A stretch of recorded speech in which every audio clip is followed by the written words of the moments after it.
At kung Ito yung presidente na may malasakit sa bayan at hindi puro salita. pagbabasehan yung mga paghahanda, kahit pala tumama ngayong gabi ang bagyong Ompong at manalasa, iwanan tayo bukas, mismo lang, wala rin tayong mararanasan ng problema. Ang sabi ng NDRRMC, ready na lahat ng responders at preposition na din lahat ng relief packages na inihanda ng TSWD para sa mga maapektuhan.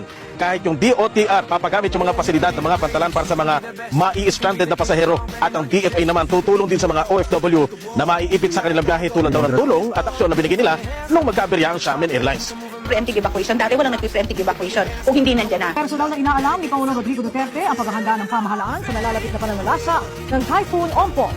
Isang statement mula sa United Nations Office for the Coordination of Humanitarian Affairs, buhay ang nasagip, bunsod ng mga aksyon ng gobyerno na sinuportahan ng iba't ibang sangay ng lipunan. Succeeded in this. It's not because of the government alone, it's because of yung kooperasyon ng taong bayan. I can categorically say we have improved a lot.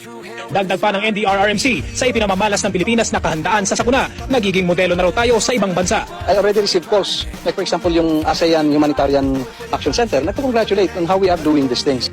Nais umano ni Pangulong Rodrigo Duterte na gawin ng isang permanenteng departamento ng pamahalaan ang National Disaster Risk Reduction Management Council. Ito ay upang ang NDRRMC na ang mamahala sa paghahanda, prevention at mitigation sa mga natural disasters. Itong sinabi ni Pangulong Duterte sa ginawang situational briefing dito sa PD Camarines Sur. Huwag kalimutan mag-like and share para subscribe. Reniel Daniel Sitar. Para lagi kayong updated sa aking mga video. Thanks for watching.